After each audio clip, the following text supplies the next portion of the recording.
Di sini saya akan menjelaskan mengenai gangguan sistem pencernaan pada manusia.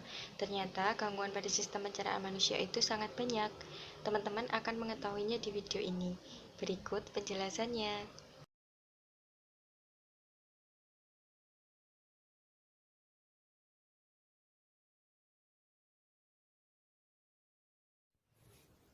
Di sini akan ada 7 pokok bahasan. Yang pertama, gangguan pada mulut. Yang kedua, gangguan pada esofagus. Yang ketiga, gangguan pada perut. Yang keempat, gangguan pada usus. Yang kelima, gangguan pada pankreas. Yang keenam, gangguan digestif lain. Dan yang terakhir, penyembuhan penyakit. Yang pertama, gangguan pada mulut. Parotitis ini adalah infeksi pada kelenjar parotitis yang disebabkan oleh virus paramycovirus yang menyerang kelenjar air ludah di bagian bawah telinga. Akibatnya, kelenjar ludah menjadi membengkak atau membesar. Adapun cara untuk penyembuhannya, yaitu dengan banyak beristirahat, tidak mengonsumsi makanan yang mengandung asam, dan dapat juga dengan meminum obat pereda panas dan nyeri. Yang kedua, gangguan pada esofagus. Terdapat 4 jenis gangguan penyakit. Yang pertama, akalasia, merupakan ketidakmampuan menyalurkan makanan pada kerongkongan karena peristaltik yang lemah. Hal ini disebabkan karena kegagalan sphinkter esofagus bawah untuk berelaksasi dengan sempurna pada saat menelan. Akibatnya, makanan dan cairan tertimbun di esofagus bawah. Yang kedua, esofagitis, merupakan peradangan pada mukosa esofagus. Hal ini disebabkan oleh refluks vaskoesofageal atau keadaan yang ditandai dengan mengalirnya asam lambung dari lambung ke esofagus. Yang ketiga, karsinoma esofagus, merupakan pertumbuhan ganas dari sel-sel epitel yang menginfiltrasi jaringan sekitar esofagus dan menimbulkan penyebaran kanker atau tumor di esofagus. Karsinoma esofagus disebabkan dari 60% tumor ganas dari jenis karsinoma sel squamosa, sedangkan 40% dari jenis adenokarsinoma. Yang keempat, gastroesophagus reflux, merupakan peristiwa aliran balik isi lambung ke dalam esofagus. Reflux yang berlebihan terjadi karena sphinkter esofagus tidak kompeten. Yang ketiga, gangguan pada perut. Terdapat 4 jenis penyakit gangguan pada perut. Yang pertama, gastritis, merupakan peradangan akut pada dinding lambung.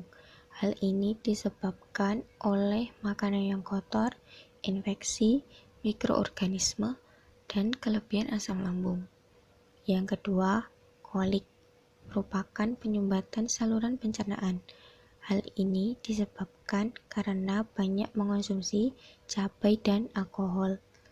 Yang ketiga, tungkak lambung, merupakan luka pada lambung yang disebabkan oleh infeksi bakteri tertentu dan juga bisa disebabkan karena HCl yang berlebihan. Cara penyembuhan penyakit ini dengan cara antibiotik untuk membunuh kuman. Yang keempat, peritonitis, merupakan peradangan yang disebabkan oleh infeksi pada selaput rongga perut. Cara penyembuhan penyakit ini dengan memasukkan balon kateter melalui mulut. Selanjutnya, gangguan pada usus. Terdapat 4 jenis gangguan penyakit pada usus. Yang pertama, apendiksitis, merupakan peradangan pada apendiks, terjadi karena penumpukan kotoran sisa makanan di dalam usus besar, terutama pada usus buntu.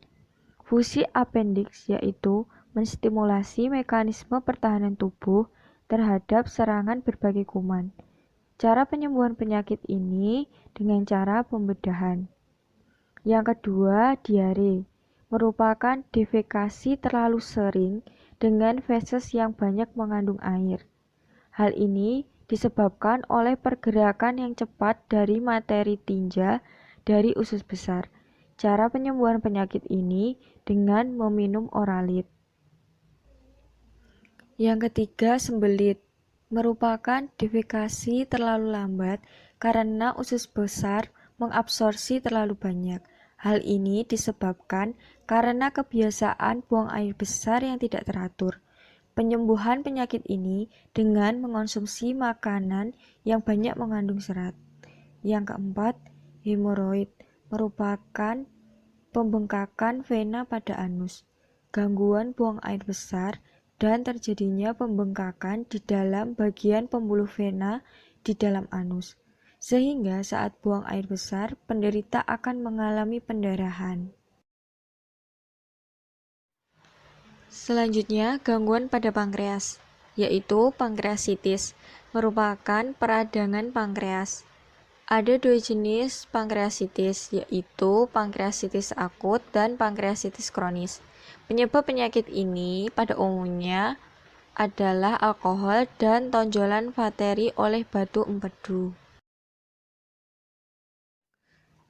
Selanjutnya, penyakit pada gangguan digestif lainnya.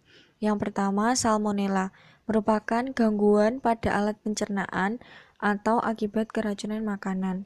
Penyebab dari penyakit ini yaitu karena bakteri seperti Salmonella typhi atau tifus dan Clostridium tetani atau otot kaku kelumpuhan bahkan kematian.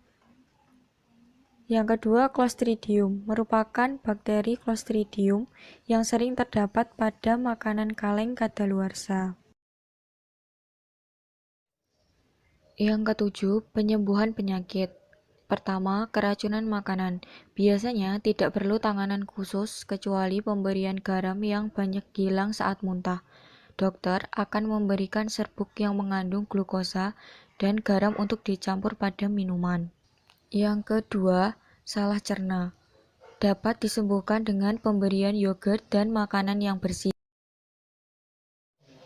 Bagaimana teman-teman? Sekarang kalian lebih mengerti kan apa saja gangguan pada sistem pencernaan manusia. Semoga bisa menambah ilmu teman-teman semua ya. Dan jangan lupa jaga kesehatan.